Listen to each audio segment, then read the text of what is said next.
Mole concept नावाचा topic discuss करत होतो आणि 70 एक न्यूमेरिकल घेण्याच्या अगोदर अचानक आपलं इलेक्ट्रिसिटी गेली, त्यामुळं आपलं लेक्चर स्टॉप झालं. परंतु होप मला असं वाटतं मोल कॉन्सेप्ट सगळ्यांना समजलेला आहे. जरा तुमच्यापैकी कोणी सांगेल का मला एक्झॅक्टली काय पाहिलंय आपण मोल कॉन्सेप्ट मध्ये?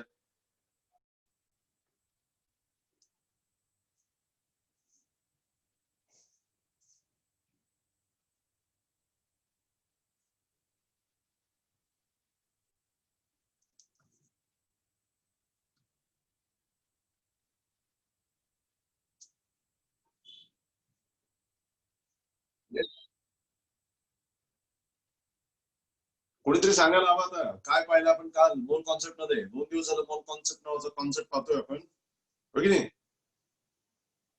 तुम्हाला त्याच्यात आपण 3 फॉर्म्युले पाहिलेत, त्याच्यामध्ये आपण 2 डेफिनेशन पाहिलेत आणि उदाहरण एक्झाम्पल पाहिलेत आपण. तर कोणी सांगेल मला फॉर्म्युले?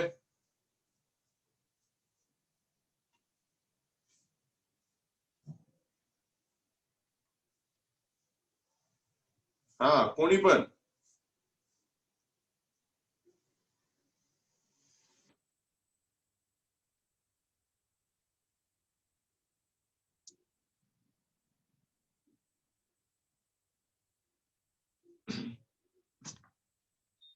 कोणी सांगितलं नसेल तर मला नाव घेऊन विचारावं लागेल, हो की नाही?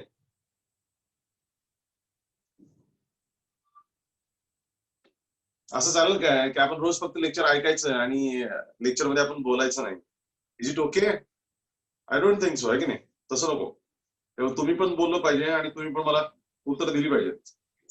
N is equal to W upon M. N is equal to total particle upon 6.022 into 10 raised to 23. N is equal to total volume upon 22.4 dm cube at STP. Very good, very good. What's your name? Rishikesh. Rishikesh. Very good, Rishikesh. So, see, this is the way how we should interact with each other. है ना? अजून कोणी सांगेल मला definition मोल कॉन्सेप्टची?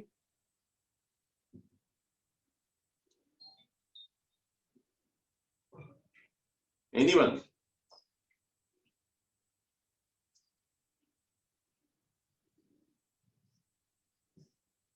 बघा, मग मी definition सांगितली, तुम्ही लिहून घेतली नाही. नंबर 1. नंबर 2, तुम्ही लर्न पण केली नाही. नंबर 3, तुम्ही पुस्तकातून वाचली नाही.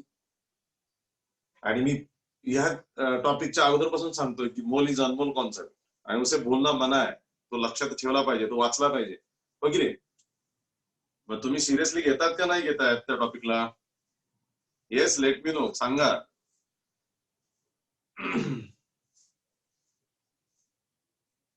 अथर्व बोल.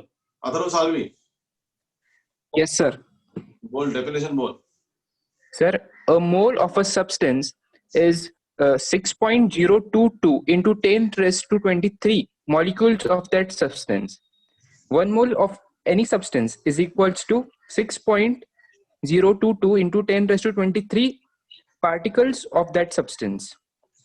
Very good, very good. You got the concept well, but this is not the definition actually. Concept समजलाय, पण डेफिनेशन तशी नाही. डेफिनेशनच्या फॉर्मॅट मध्ये असते. होप तुमच्या सगळ्यांकडे बुक्स आहेत, ऑनलाईन बुक्स अवेलेबल आहेत आपली याची 11वीची, आणि कदाचित तुम्ही परचेस पण केली असती. कॉन्सेप्ट तुम्हाला समजला तर छान समजला तुला concept, you put it very well. पण मग त्याच्यामध्ये डेफिनेशन वेगळ्या फॉर्म मध्ये असते. मी परत एकदा आज डेफिनेशन सांगतो. आता सगळ्यांनी जरा लक्षात ठेवा, दोन्ही डेफिनेशन, 2 डेफिनेशन मी तुम्हाला सांगितलं, दोन्ही लक्षात ठेवा, जेणेकरून त्याच्यावरती आधारित आपल्याला परत न्यूमेरिकल्स आणि परीक्षेमध्ये विचारलाच जातो मोल कॉन्सेप्ट वेगळ्या पद्धतीने. ठीक आहे? डेफिनेशन अशी आहे, the amount of substance which contains as many as 6.022 into 10 raised to 23 particles. See, the amount of substance which contains as many as 6.022 into 10 raised to 23 particles is known as 1 mole. The amount of substance which contains as many as 6.022 into 10 raised to 23 particles is known as 1 mole. ही पहिली definition. दूसरी definition अशी आहे, the molecular weight expressed in gram is known as 1 mole. The molecular weight expressed in gram contains 6.02 into 10 raised to 23 particle is known as 1 mole. So these are the two definitions. दोन्ही definition आपण काल पाहिल्या होत्या आणि दोन्ही definition तुम्ही learn करायला पाहिजे कारण definitions विचारली तर डेफिनेशनच्या फॉर्मॅटमध्ये असली पाहिजे. Understanding is very good, understanding असलंच पाहिजे, पण मग काही ठिकाणी लर्निंग पॅटर्न पण आपल्याला अपेक्षित असतो and that is nothing with the definition हे आपण लर्न केल्या पाहिजे. ठीक आहे, ओके. चला, म्हणजे आता ह्या दोन डेफिनेशन तुम्ही लर्न करा, परत एकदा रिपीट करतो आणि नंतर आता तुम्ही त्या लर्न करा. The amount of substance which contains as many as 6.022 into 10 raised to 23 particles is known as 1 mole. आणि दुसरी definition, the molecular weight of substance expressed in gram is known as 1 mole. The molecular weight of substance expressed in gram is known as 1 mole. Clear with this? So these are the two definitions. या definition नंतर आपण फक्त एक example घेऊयात त्याचं आणि मग त्या एक्झाम्पल नंतर हा चॅप्टर आपण या ठिकाणी म्हणजे हा टॉपिक या ठिकाणी संपू आपण आणि आपण नवीन टॉपिकला आपण सुरुवात करूयात, जो तुम्हाला हवा असेल त्या टॉपिकला आपण सुरुवात करूयात. ठीक आहे. So let's have the one example of this 1 mole.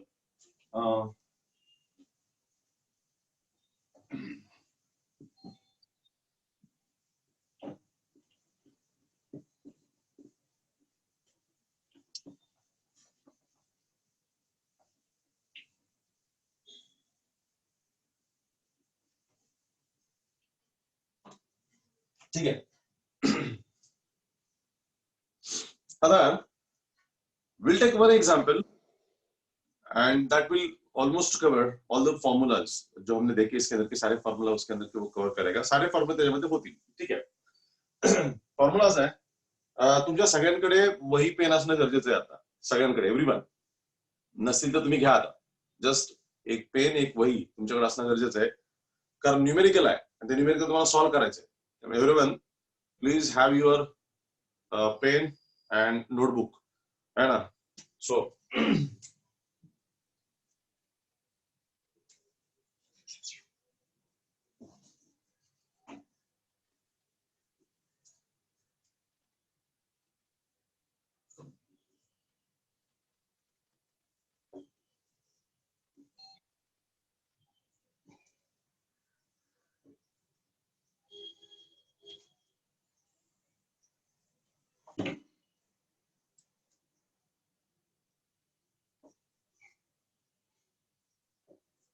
okay.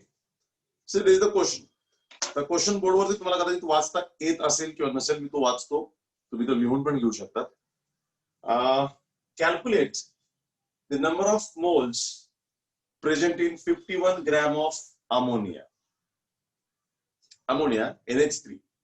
Ammonia is NH3. The weight of ammonia is given 51 gram. And they have been asked, calculate the number of moles of ammonia present in 51 gram of ammonia. Again, असा formula आहे. तुम्ही लिहून घ्या तुमच्या notebook मध्ये and it become easy for you to solve this. एकाच numerical मध्ये आपण सगळे फॉर्म्युले आपण वापरणार आहोत वेगळ्या पद्धतीने. बघूयात आपण कसे वापरणार आहोत. ठीक आहे. Calculate number of moles in 51 gram of ammonia. बस एवढंच तुम्हाला क्वेश्चन दिलेला आहे आणि तुम्हाला तो सॉल्व्ह करायचा आहे. Let's move to the solution. ठीक आहे.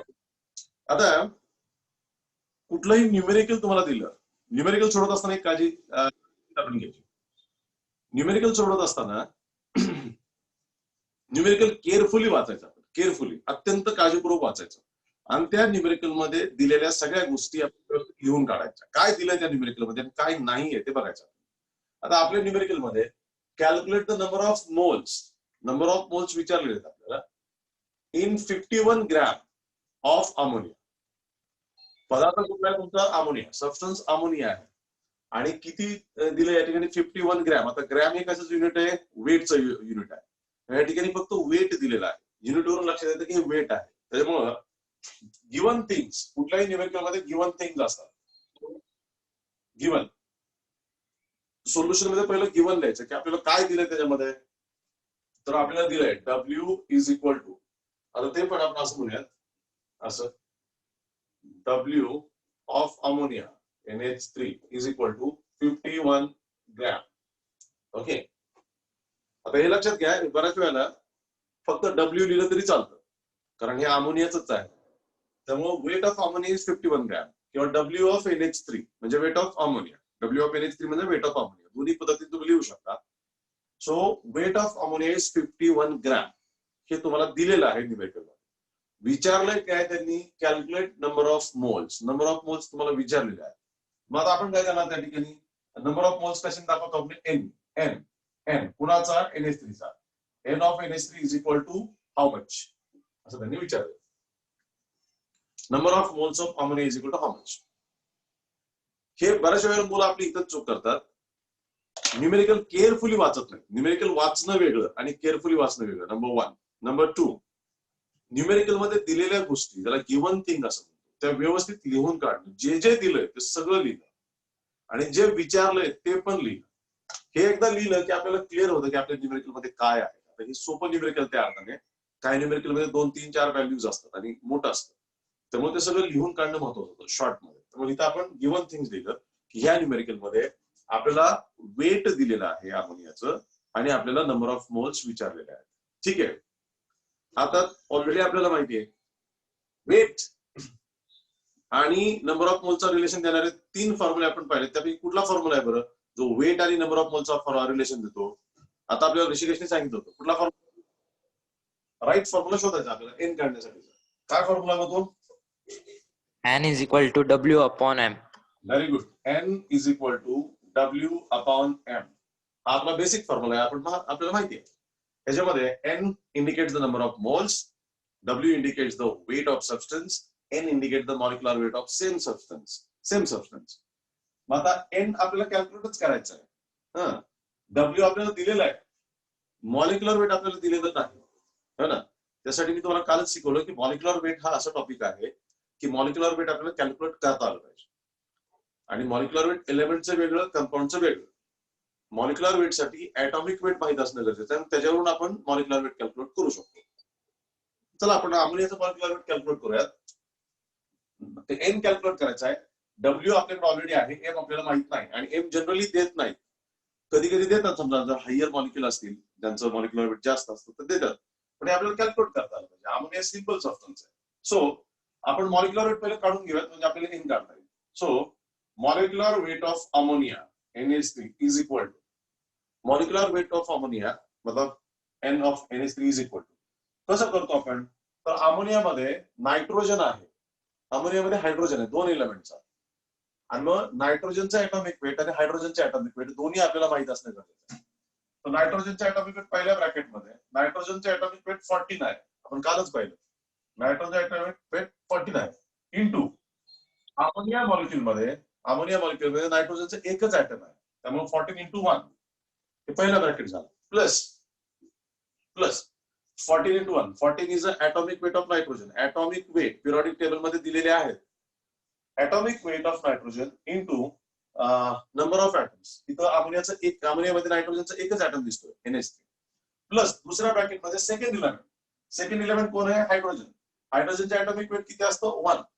So atomic weight of hydrogen is 1 into हायड्रोजनचे नंबर ऑफ ऍटम्स. हायड्रोजनचे नंबर ऑफ ऍटम्स किती आहेत? 3.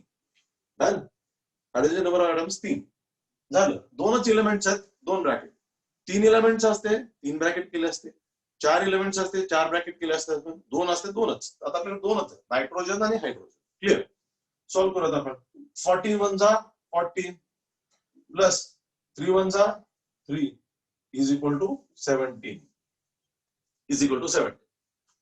आता हे 17 is the molecular weight of ammonia.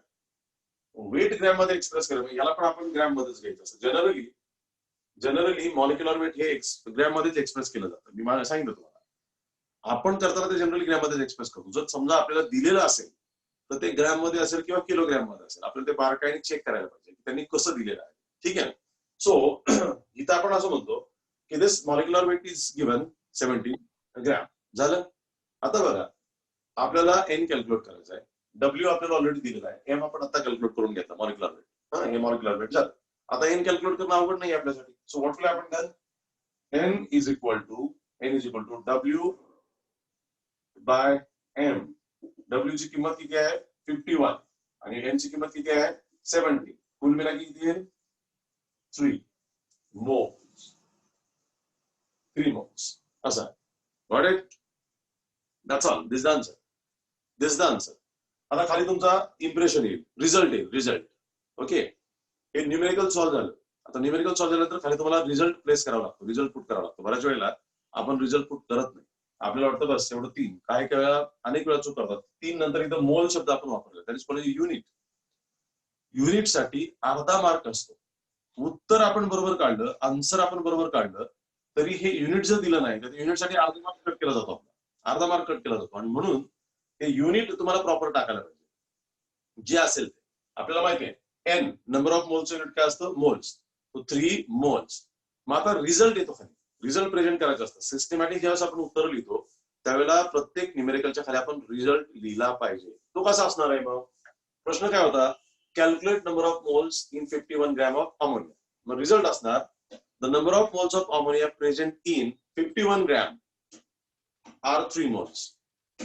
मतलब number of moles of ammonia present in 51 gram of ammonia are 3 moles. या फिर 3 moles of ammonia are present in 51 gram of ammonia. असं पण रिझल्ट तुम्ही फॉर्म मध्ये लिहू शकता. That's all, that's all. हे न्यूमेरिकल. आता हे न्यूमेरिकल मध्ये तुम्हाला मार्क्स कसे मिळतात लक्षात घ्या. हे न्यूमेरिकल तुम्हाला 2 मार्कांना विचारलं जाऊ शकतं.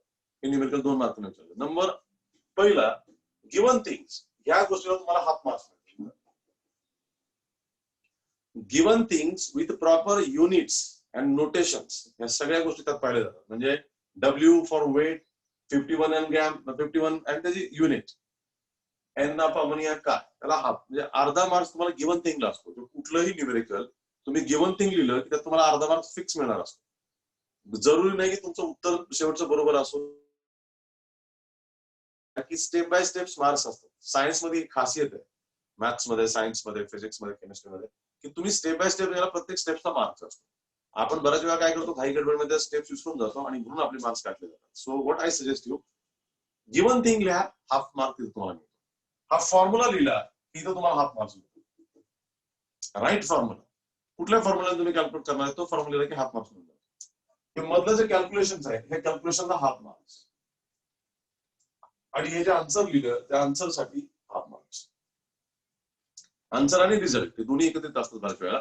पण हे युनिट आणि नुसतं 3 लिहिलं, मोल्स नाही लिहिलं तरी हाफ मार्क्स काढला जातो. आणि 3 च्या ऐवजी तुमचं आन्सर रॉंग आलं तरी पण त्यासाठी अर्धा मार्क्स काढला जातो. म्हणजे लक्षात घ्या, एखाद्या न्यूमेरिकल मध्ये जर तुमचं कॅल्क्युलेशन चुकलं समजा, तर त्या अनुषंगाने तुमचा फायनल आन्सर जर रॉंग आलं तर तुमचा अर्धा मार्क्स त्या ठिकाणी काढला जातो. बाकीच्या वरच्या सगळ्या स्टेप्सला तुम्हाला मार्क्स मिळतात. आणि त्यामुळेच न्यूमेरिकल मध्ये आउट ऑफ मार्क्स मिळू शकतात if we follow the steps. त्यामुळे आपण स्टेप्स प्रॉपर फॉलो करायला पाहिजे. स्टेप्स प्रॉपर फॉलो केल्या की आपल्याला एवढे चांगले मार्क्स मिळू शकतात. क्लिअर? होप्स सगळ्यांना हे न्यूमेरिकल समजलेलं आहे. आणि ह्या न्यूमेरिकल बरोबर हे पण सांगितलं की न्यूमेरिकल मध्ये काय एक्सपेक्टेड असतं ते लक्षात ठेवा बोर्डाला, की जेणेकरून तुमच्या बोर्डाला मार्क्स जात नाही. हे ह्याच फॉर्मॅटमध्ये न्यूमेरिकल असावं लागतं. गिवन थिंग्स मध्ये तुम्हाला जे न्यूमेरिकल मध्ये दिलं ते लिहायचं विथ युनिट्स. इथं नुसतं 51 ग्रॅम लिहिलं तर मार्क्स नाही मिळणार तुम्हाला, 51 ग्रॅमच म्हणावं लागेल. त्यामुळे युनिट्स प्रॉपर लिहायचे सगळे. आता ह्या न्यूमेरिकल मध्ये युनिट्स आपल्याला कन्वर्ट करायची गरज नाही पडली, परंतु पुढे असे काही न्यूमेरिकल आपण पाहू ज्याच्यामध्ये युनिट्स कन्वर्ट करावे लागतात. म्हणजे सगळे एसआय युनिट मध्ये किंवा सगळे सीजीएस युनिट मध्ये आपल्याला आणावे लागतात. आपल्याला हे पण माहिती आहे, तुम्हाला माहिती असेल की वेट वेगळ्या युनिटमध्ये आणि मॉलिक्युलर वेट जर आपण वेगळ्या युनिटमध्ये वापरलं तर आपलं आन्सर चुकीचं येणार आहे. आणि त्यामुळे न्यूमेरिकल सोडत असताना ही काळजी घ्यायची असते आपल्याला की all units should be either in CGS or either SI system. आणि आपण ते फिजिक्स मध्ये पाहिलेलं आहे तुम्ही, किंवा आपण कन्व्हर्जन ऑफ युनिट्स.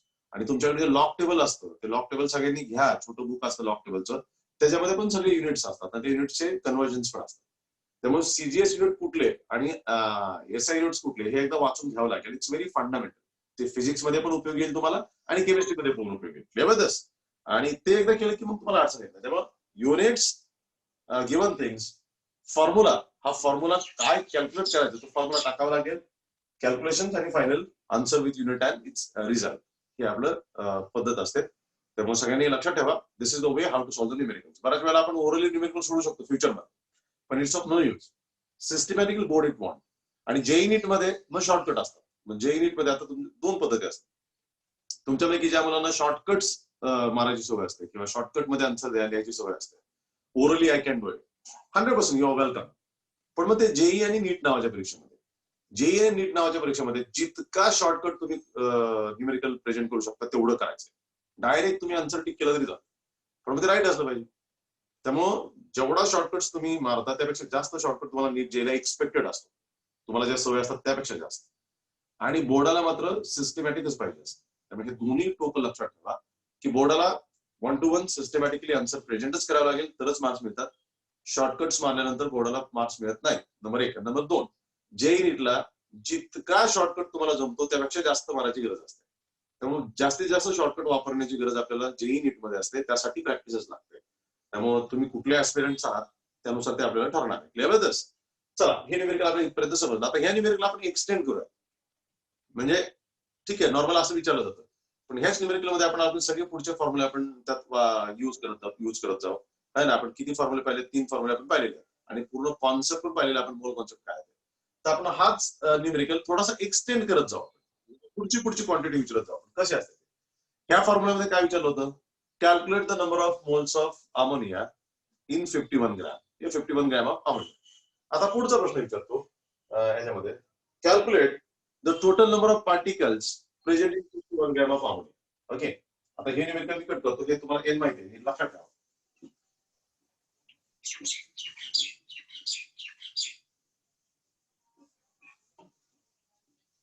ओके, आता पहिला आन्सर काय आला तुम्हाला माहिती आहे का?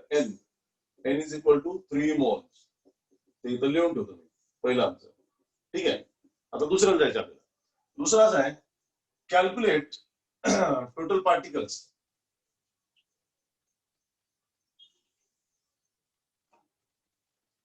कॅल्क्युलेट टोटल पार्टिकल्स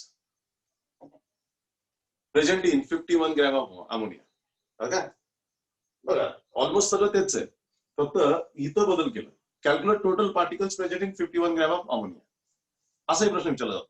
आता टोटल पार्टिकल्स काढायचे म्हणजे कुठला फॉर्म्युला वापरायचा तुम्हाला कल्पना आहे त्याची. ठीक आहे, परत एकदा सोल्युशन मध्ये परत एकदा गिव्हन थिंग्स मध्ये काय काय दिलं तुम्हाला?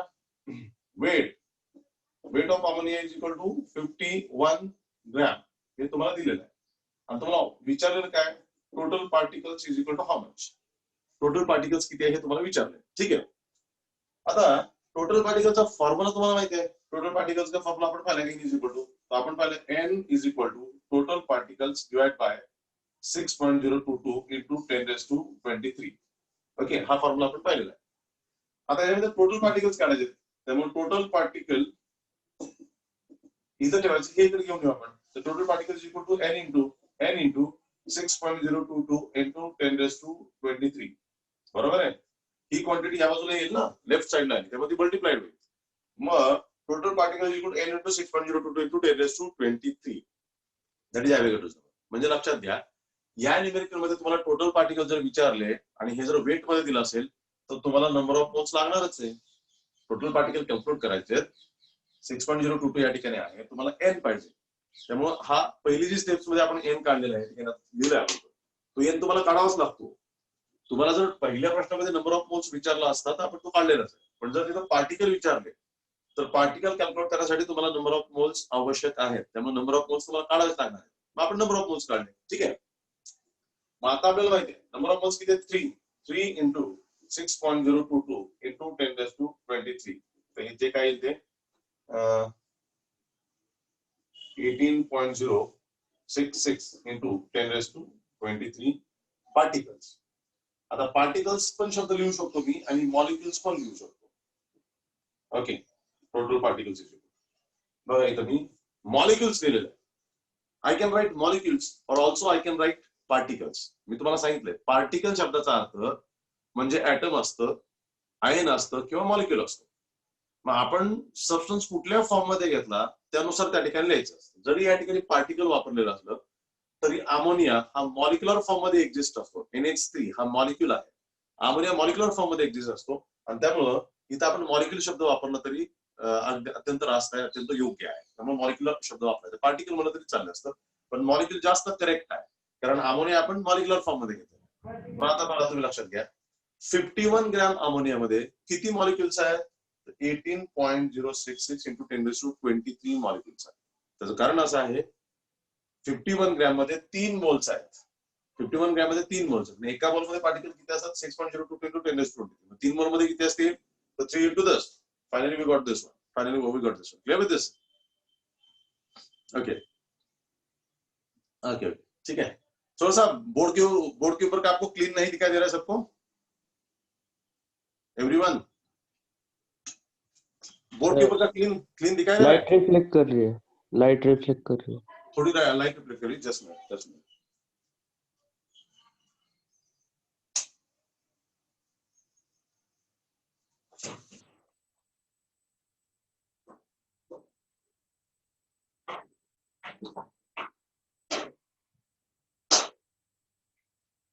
अभी भी हो रहा है?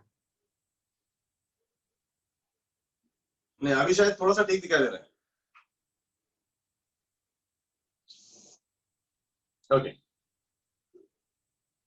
ओके ठीक है. तो 18.06 into 10⁻23 मॉलिक्यूल्स, इतने मॉलिक्यूल इसके अंदर प्रेजेंट दिखते हैं आपको. So this what we can say. तो ये रहा दूसरा तरीका. एक ही न्यूमेरिकल के अंदर एक ही वैल्यू देना, उसके अंदर हमने दूसरी क्वांटिटी निकाली और दूसरी क्वांटिटी याच्यामध्ये आपण काढली. ठीक है. अभी इसी के अंदर और थोड़ा सा चेंज करता है और चेंज करता है. ये न्यूमेरिकल हो गया. तो अभी इधर लिखते हैं दूसरा आंसर क्या? Total particles is equal to कितना है हमारे? 18.066 into 10⁻23 पार्टिकल्स मॉलिक्यूल्स. एवढे मॉलिक्यूल्स आपण या ठिकाणी काढले. ठीक आहे.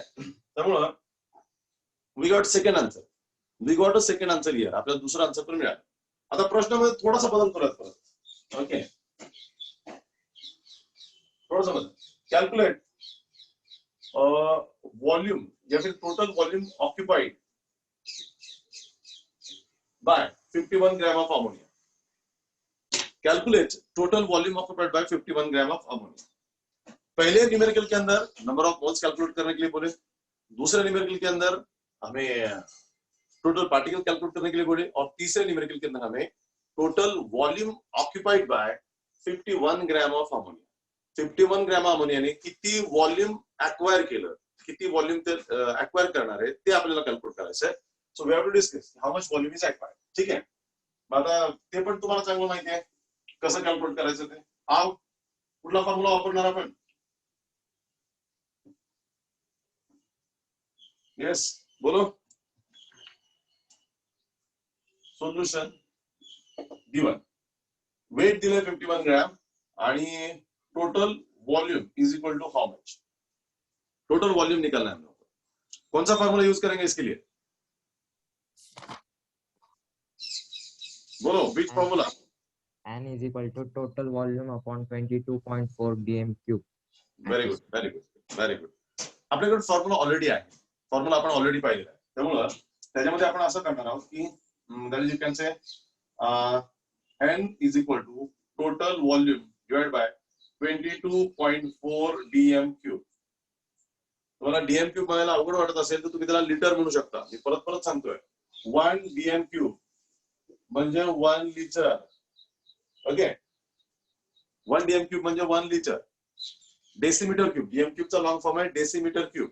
त्यालाच आपण 1 लिटर असं म्हणतो. 1 लिटर म्हणजे डेसिमीटर क्यूब, 1 डेसिमीटर क्यूब म्हणजे 1 लिटर. ठीक आहे. सो आता हाही फॉर्म्युला पाहिला. याचं कारण असं आहे कॉन्सेप्च्युअली कारण असं आहे याचं आपण पाहिले 1 mole of any substance always acquires 22.4 dm³ volume. 1 mole of every substance always acquires 22.4 dm³ volume. किसी भी सब्सटेंस का 1 मोल 22.4 dm³ इतना वॉल्यूम एक्वायर करता है.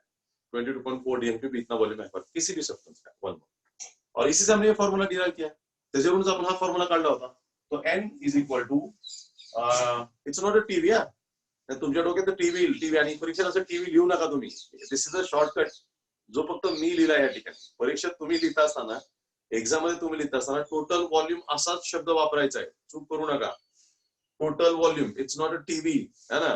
नाही तर लक्षात ठेवायला बरं आपलं टीव्ही म्हणजे टीव्ही. सगळ्यांना टीव्ही आवडतोच तो वेगळी गोष्ट आहे. पण total volume divide by 22.4 dm³. असं ते आहे. ठीक आहे.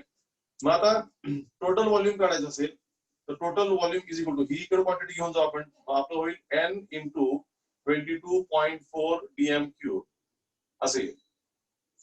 मग एन ची व्हॅल्यू आपण ऑलरेडी काढली होती पहिल्यांदाच, सुरुवातीलाच काढली होती N 3 moles.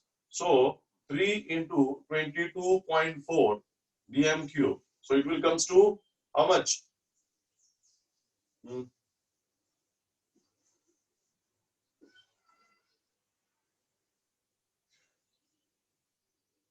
67.2 dm cube volume. Okay, एवढं त्या तुमचा आन्सर येऊन जातो. So this is the total volume. मग खाली रिझल्ट काय तुमचा?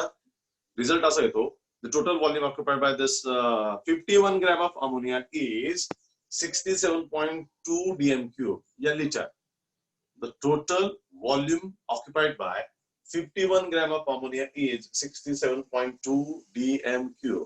Clear this? हे तुमचं तिसरं आन्सर. आता लक्षात घ्या, तिन्ही प्रश्न हे फॉर्म्युला बेस्ड होते. म्हणजे सरळ सरळ प्रश्न विचारलेला आहे आणि त्याचा फॉर्म्युला आहे, त्या फॉर्म्युल्यावरून तुम्ही किंमत काढा. आता जेई नीट सारख्या परीक्षेमध्ये हाच कॉन्सेप्ट, हाच टॉपिक थोडासा फिरवला जातो आणि थोडस कॉन्सेप्च्युअल बेस्ड, अंडरस्टँडिंग बेसवरती आपण घेऊन जातो. मग अंडरस्टँडिंग बेसवरती आपल्याला तो कॉन्सेप्ट सोडवायचा असतो. मग आता काय करायचं आपण? आता हेच प्रश्न थोडेसे वेगळ्या पद्धतीने विचारतात. म्हणजे टॉपिक हाच आहे, व्हॅल्यू पण हीच आहे, पण त्यात थोडासा प्रश्न फिरवलेला असतो जो JEE NEET point of view असतो, जो अंडरस्टँडिंग बेस्ड असतो. न्यूमेरिकल दोन प्रकारचे असतात. एक सरळ सरळ फॉर्म्युला बेस्ड न्यूमेरिकल, जे आता मी दिलं ते सरळ आहे, व्हॅल्यू दिली, फॉर्म्युला आहे, आपण कॅल्क्युलेट केलं, त्यामुळे ते जमतं बऱ्याच वेळेला आपल्याला. पण हेच न्यूमेरिकल जर थोडंसं फिरवलं आणि फॉर्म्युला बेस्ड न ठेवता थोडंसं कॉन्सेप्च्युअल बेस्ड, अंडरस्टँडिंग बेस्ड गेली, खरंच तुम्हाला कॉन्सेप्ट समजलाय का हे जर चेक करायचं असेल तर हा प्रश्न थोडा फिरवावा लागतो. हा प्रश्न थोडा फिरवला जिथं तुम्हाला विचार करण्याची गरज पडते लॉजिकली. आता ठीक आहे, आता तुम्ही शिकताय म्हणून भाग वेगळे आहे, पण तुम्हाला प्रॅक्टिसने हे सगळं जमेल, लक्षात येईल तुम्हाला, हो की नाही? त्यामुळे कॉन्सेप्ट तुम्हाला समजलाय का नाही समजला हे जर चेक करायचं असेल तर हा ह्याच्यावरती प्रश्न थोडासा फिरवून विचारावा. आणि जेई नीट नावाच्या परीक्षेमध्ये एक्झॅक्टली इट हॅपन्स तसंच होतं. JEE NEET examinations are not difficult examinations. JEE NEET examinations are the examinations which are based on conceptual part.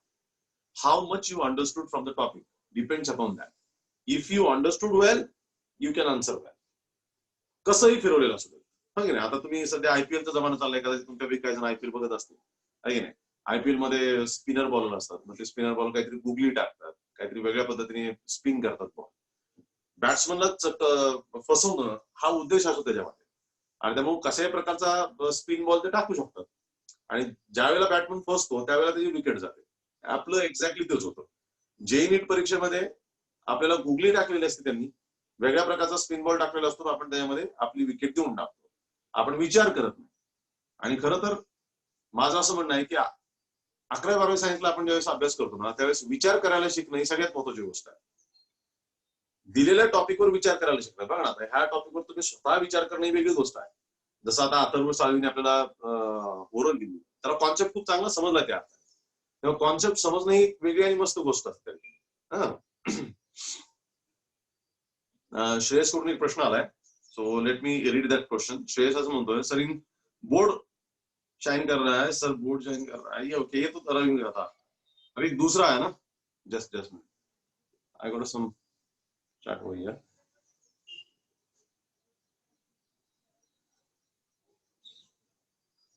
Okay, I am sorry, वो स्क्रीन के ऊपर नहीं आ रहा है. आपने जो क्वेश्चन, किसी ने तो क्वेश्चन पूछा, वो स्क्रीन के ऊपर नहीं आ रहा ठीक से. तो आप आपका अनम्यूट करके आप बोल सकते हो जो भी आपको डाउट है. whoever is that, I didn't got a chat whatever you put it, so whoever is that, please open up your, unmute your sound and just let me know what you want to say. हाच question ज्या वेळेला तुम्हाला JEE नीट परीक्षेला येतो त्यावेळेला त्याच्यामध्ये twist केलेला असतो, आणि मग ती काय आहे ते आपल्याला नक्की एक्झॅक्टली पाहिजे. हाच प्रश्न बघा, आता थोडासा मी फिरवतो. आतापर्यंत सरळ फॉर्म्युला बेस्ड होता, थोडासा आपण फिरूया त्या ठिकाणी. हे तिसरा आन्सर लिहूया. Third answer, total volume is equal to 67.2 dm cube. हे झालं. आता आपण प्रश्न थोडासा बदलूया.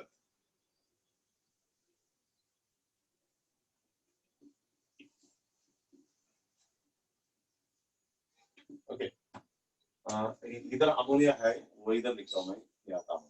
ठीक है, अभी कैलकुलेट वॉल्यूम ऑफ 51 ग्राम असतो, पण इथं असं विचारलं होता, calculate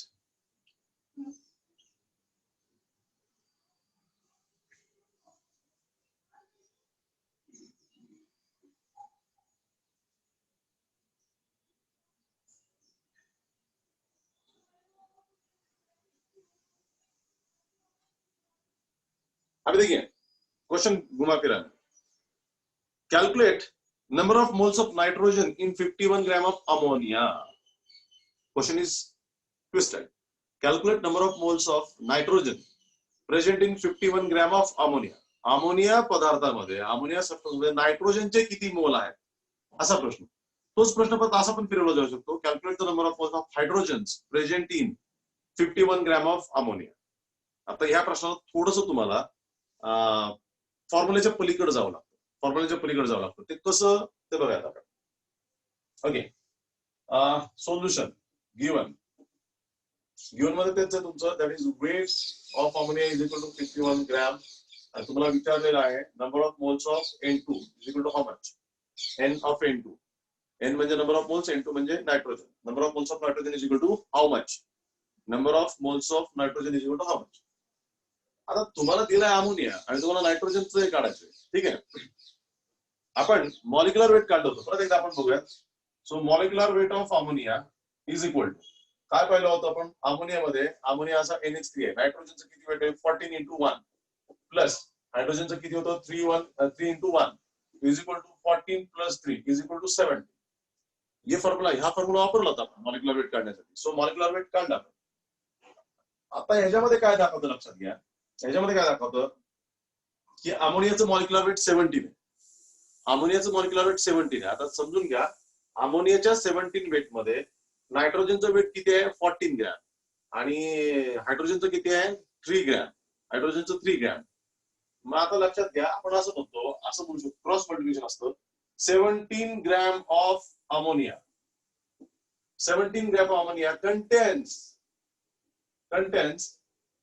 contains 14 gram of nitrogen.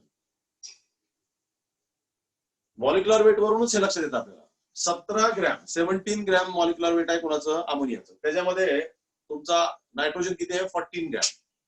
तर 17 ग्रॅम अमोनियामध्ये 14 ग्रॅम ऑफ नायट्रोजन आहे. आता इथं किती दिलंय तुमचा अमोनिया 51 ग्रॅम. 17 ग्रॅम मध्ये 14 ग्रॅम आहे, तर मग 51 gram of ammonia will content X gram of nitrogen किंवा W ग्रॅम ऑफ नायट्रोजन असं म्हणतात. तर तुम्हाला X ची सवय आहे, X वापरतात. X gram of ammonia, X gram of ammonia. जर 17 ग्रॅम मध्ये 14 ग्रॅम अमोनिया आहे, नायट्रोजन आहे, 17 ग्रॅम अमोनियामध्ये 14 ग्रॅम नायट्रोजन आहे, तर 51 ग्रॅम अमोनियामध्ये किती नायट्रोजन आहे हे पहिलं काढावं लागेल तुम्हाला. ते काढल्याशिवाय तुम्हाला नंबर ऑफ मोल्स काढता येणार नाही. ठीक आहे, कारण त्याचं वेट नाही ना, नायट्रोजनचं वेट तुम्हाला नाही. फॉर्म्युला काय तुमचा नंबर ऑफ मोल्स कॅल्क्युलेट करण्याचा, number of moles is equal to W/M. हा फॉर्म्युला आहे तुमचा. ओके, फॉर्म्युला हाच आहे. पण तुम्हाला नंबर ऑफ मोल्स कुणाचे विचारलेत नायट्रोजनचे. मग इथं वेट कुणाचं पाहिजे नायट्रोजन, मॉलिक्युलर वेट कुणाचं पाहिजे नायट्रोजन. पण तुम्हाला दिलंय अमोनियाचं, तर तुमच्या डोक्यात हा प्रश्न येतो की दिलंय अमोनियाचं आणि नायट्रोजनचं विचारलंय, हा वेट इज. मग इथं फरक पडतो की अमोनियामध्ये नायट्रोजन आहे, मग अमोनियामध्ये किती नायट्रोजन आहे हे पहिलं काढावं लागणार. आणि म्हणून मग आपण काय केलं या ठिकाणी की मॉलिक्युलर वेट जे आपण तयार केलं होतं अमोनियाचं, त्या मॉलिक्युलर वेट वरून लक्षात येतं की 17 gram of ammonia contains 14 gram of nitrogen. म्हणजे 17 ग्रॅम मध्ये 14 ग्रॅम आहे, तर मग 51 ग्रॅम मध्ये किती असेल. Just cross multiplication. आता क्रॉस मल्टिप्लिकेशन जर केलं आपण, cross multiplication what will happen तर बघा x into 17. So x into 17 is equal to x into 17 or 51 into 14. So in that sense x is equal to ये 17 इधर जाएगा 51 into 14 upon 17. So 17 3s are 51. Okay, 17 is 51. 3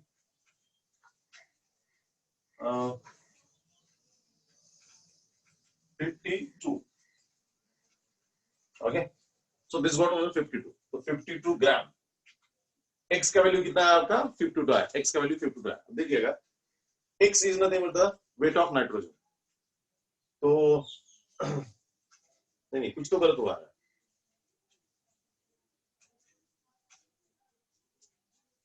क्या गलत हुआ 17 ग्राम. अरे हाँ, इधर 17 चाहिए था ना, इधर 17 चाहिए था.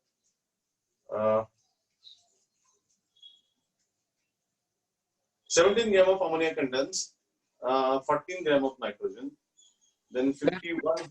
हाँ Then 14 threes are 42. हाँ, और सॉरी हाँ वही बोल रहा मैं. हाँ देखो वेरी गुड. देखो आतुर, मेरा शायद मैथ्स कच्चे दिखता है ना. Okay I am sorry. Right, that no कुछ तो रॉन्ग आ रहा है, बिकॉज 51 से वो ज्यादा आंसर आ ही नहीं सकता ना. 51 से उसके अंदर ना हाइड्रोजन. या 43 are 42. Yes very good. 42 gram.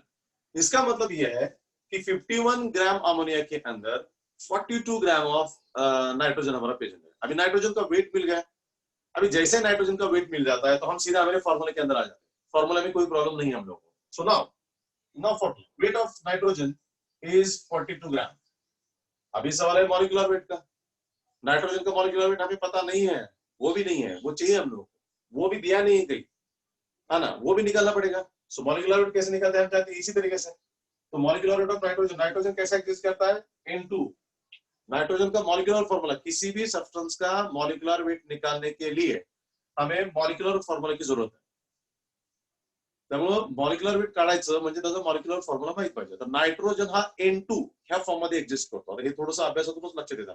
Nitrogen हा N2 च्या फॉर्म मध्ये एक्झिस्ट करतो. त्यामुळे N2 म्हणजे 2 झाले, म्हणजे 14 into 2 इज इक्वल टू किती झालं? 28 झालं. This is the molecular weight of nitrogen. I can put it here. नायट्रोजनचं मॉलिक्युलर वेट काढलं ते आपण इथं पुट केलं. आता now what would be the answer? आप बोलो. मेरा मैथ्स कच्चा है, बोलो तुम में से कोई भी फास्ट. 42 अपन 28 कितना आ रहा है?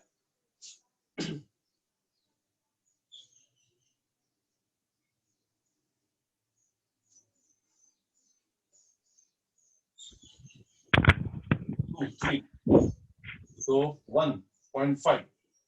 Is it? Am I right? Yes, sir. Yes, very good. मुझे आता है, थोड़ा थोड़ा मैथ्स भी आता है मुझे. So we have 3/2 मतलब 1.5 moles of nitrogen. अब देखिए ये है जेईई टाइप का क्वेश्चंस, बोर्ड में भी आ सकता है. थोडंसं फिरवलेलं असतात प्रश्न. क्वांटिटी तीच आहे, वेट दिलेला आहे, मॉलिक्यूल आहे अमोनिया, त्याच्यामध्ये नायट्रोजन तुम्हाला विचारलेलं आहे. मग आपण काय केलं? सगळ्यात पहिलं आपण काय दिलंय ते घेतलं. मॉलिक्युलर वेट वरून लक्षात आलं की 17 ग्रॅम अमोनियामध्ये 14 ग्रॅम नायट्रोजन असतो. मग आपल्याला 51 ग्रॅम दिलेला आहे, त्याच्यामध्ये किती नायट्रोजन असेल ते काढलं आपण आणि तो आपल्याला मिळाला 42 ग्रॅम. मग त्याचं वेट मिळालं. नायट्रोजनचं मॉलिक्युलर वेट आपण काढलं. नायट्रोजन N2 फॉर्म मध्ये एक्झिस्ट करतो, त्यामुळे 14 2 28 मिळालं. मग 42 upon 28 that comes to 1.5 moles. आता impression. moles of nitrogen present in 51 gram of ammonia is 1.5 moles or 1.5 moles. Clear? म्हणजे आपण नायट्रोजनचं प्रकार. आता इथं नायट्रोजनचं आहे. Calculate number of moles of nitrogen. नायट्रोजनच्या ऐवजी कोणाचं काढू शकतो आपण अजून? हायड्रोजन. कारण अमोनियामध्ये 2 सबस्टन्स आहेत, नायट्रोजन आणि हायड्रोजन आहे. त्यांनी आपल्याला आता इथं नायट्रोजनचं विचारलं होतं, कदाचित ते हायड्रोजनचं विचारू शकतात किंवा आपण काढू. मग इथं प्रश्न आता फिरवत आपण. Calculate the moles of hydrogen in 51 gram of ammonia. आता ते तुम्ही काढू शकाल ह्याच पद्धतीने. जसं नायट्रोजनचं केलं तसं आपण हायड्रोजनचं करूयात. Just check it out. Anyone amongst you हीच मेथड फॉलो करायची, फक्त नायट्रोजनच्या ऐवजी हायड्रोजन असेल. So let's see, is there anyone who can solve it? इथं बघा, फोर्थ आन्सर काय आलं तुमचं? Moles of N2 is equal to 1.5 moles in 51 gram. आता मी इथं प्रश्न विचारतो, मोल्स ऑफ नायट्रोजनच्या ऐवजी मोल्स ऑफ हायड्रोजन करू. Hydrogen in 51 gram. देखो लेट मी सी. मैं 2-3 मिनट देता हूं, तुम में से कोई कैलकुलेट कर सकता है कि इसी तरीके से. देखिए, वेटिंग फॉर युअर आंसर. आता आपण नायट्रोजनचं पाहिलं होतं, मी हायड्रोजनचं तुमच्यापैकी एकाला विचारलंय. कुणी पण कॅल्क्युलेट करून मला सांगा. सेम असणार आहे मेथड, फक्त जिथं नायट्रोजन तिथं हायड्रोजनची व्हॅल्यू येईल. नायट्रोजनची व्हॅल्यू येणार नाही, हायड्रोजनची त्या ठिकाणी व्हॅल्यू येईल. त्यामुळे I will wait for 2 minutes. Everyone think, try and let me know the answer.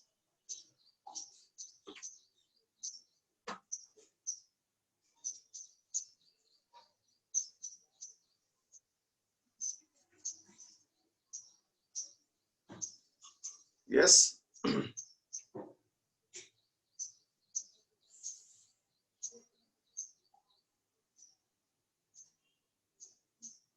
Is there anyone calculating? Just I am waiting. Sir, 4.5 moles. 4.5 moles. नहीं, ऐसा नहीं होगा.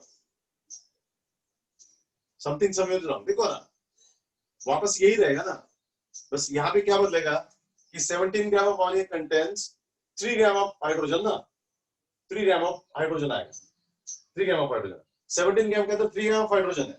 तो 51 ग्राम के अंदर x है. तो x is equal to x into 17. 51 into 3. इधर कितना आएगा? 3 आएगा. इधर भी कितना आएगा आपका? 3 आएगा, है ना? तो 3 3 9 ग्राम होगा ना, क्योंकि 51 के अंदर 42 ग्राम नाइट्रोजन था. तो रिमेनिंग कौन है? रिमेनिंग हाइड्रोजन ही है ना. तो हाइड्रोजन का वेट 9 ग्राम आएगा. अगर हाइड्रोजन का 9 ग्राम वेट आया तो इधर देखना क्या होगा. इधर क्या आएगा? नाइट्रोजन का वेट कितना है? 9 gram. Weight is 9 gram. Molecular weight hydrogen का कितना? हाइड्रोजन होता है H2. H2 मतलब 1 + 1 is equal to 2. ठीक है. तो हाइड्रोजन का वेट जो होता है वो 2 आता है. So it will be 2 here. So it will be 4.5. Yes. आपने कितना बोला था? Sir, 4.5. 4.5 ही बोला था आपने. Yes, sir. Okay okay, I am sorry, मुझे 14 लगा. आई एम सॉरी. 14 राइट है. 4.5 राइट आंसर है. This what we get it. Clear? So hope so those who have tried they got this numerical how to solve. अभी इसी numerical के अंदर और भी changes आते हैं. देखिए कैसा. और एक न्यूमेरिकल जो कल के लिए मैं आपको देता हूं. आपको होमवर्क कल के लिए रहेगा. यहाँ पे अभी मैं ऐसा करता हूं. Calculate the total particles of nitrogen present in 51 gram of ammonia. आप क्वेश्चन लिख लीजिएगा. Calculate total particles of hydrogen present in 51 gram of ammonia. Question लिख लीजिएगा. होमवर्क के साथ. Everyone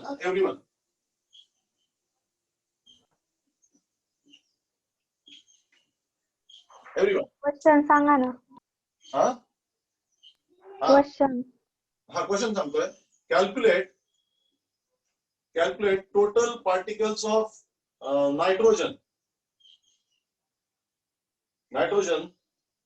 present in 51 gram of ammonia. पहला, calculate total particles of nitrogen present in 51 gram of ammonia. Okay.